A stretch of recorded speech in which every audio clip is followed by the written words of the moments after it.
Hi, I'm Schmidt, sales engineer here at ControlUp. Today, I'm going to show you how to use ControlUp's synthetic monitoring capability.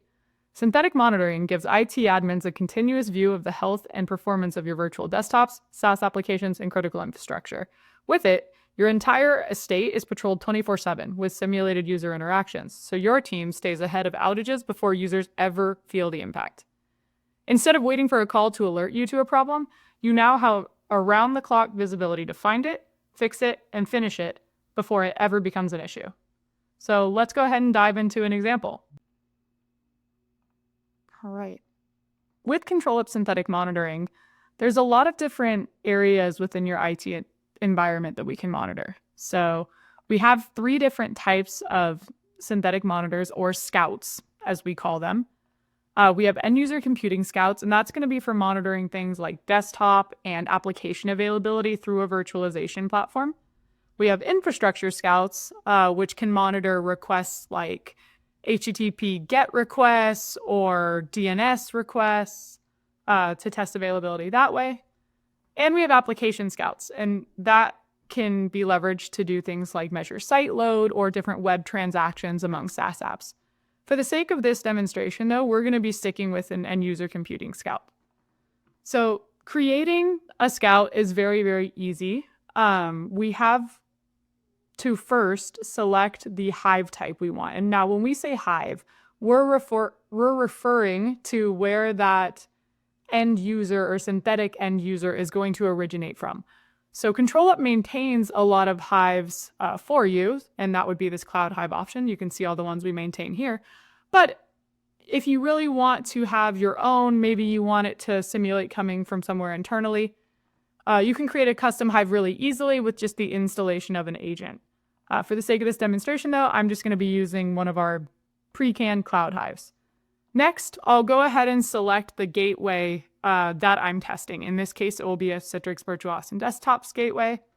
And I can go ahead and put in the URL to that gateway so that I can find those resources that a user has available and select which resource I'd like to test availability for. So I'll go ahead and enter my gateway here.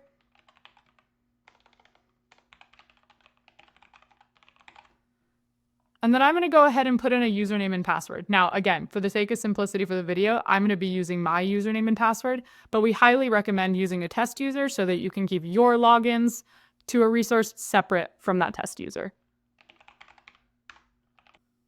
Alrighty, and then here is where I can select MFA if need be. Again, for the sake of simplicity, I'm not going to select MFA, but we do have a lot of different options that you can leverage for MFA. Or a lot of our customers just elect to remove that test user from MFA for the sake of the testing. Now I'll go ahead and press Get Resources, and it will populate that list with all resources my user has available. So in this case, let's say I want to test the availability of an Azure Virtual Desktop that I'm delivering through Citrix.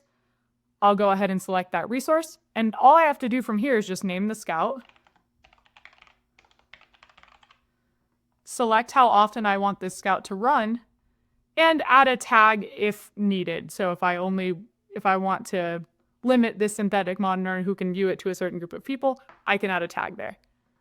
So after that, I'll go ahead and set my alert conditions. So in this case, I'm just going to keep it simple and say, hey, let me know anytime this scout fails, meaning it fails to launch that resource.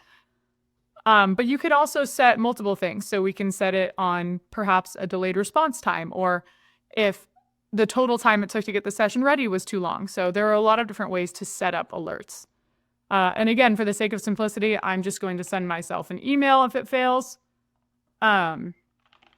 But you could also use a webhook or integrate with something like ServiceNow. So that's all available as well.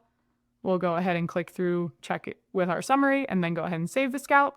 And it might take a little bit for this scout to first initialize. You'll also make sure you want to set this baseline image, but that's as easy as uploading a screenshot. Once it's all said and done, you'll get something that looks like this. So I'll take you to, a different scout that we have that's testing app availability through that same exact gateway.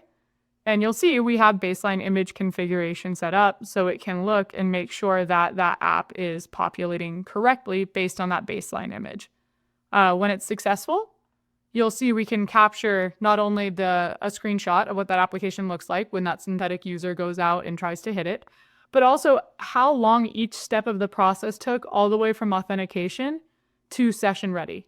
So that's all available. Now to show you a failure and what this looks like perhaps when, this scout doesn't work, I'll go ahead and select one of these that have never worked.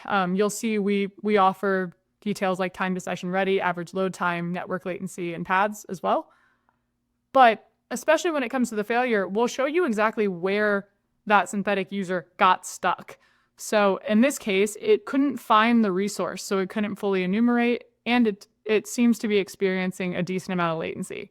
So that keys us in on where we can go investigate this problem further.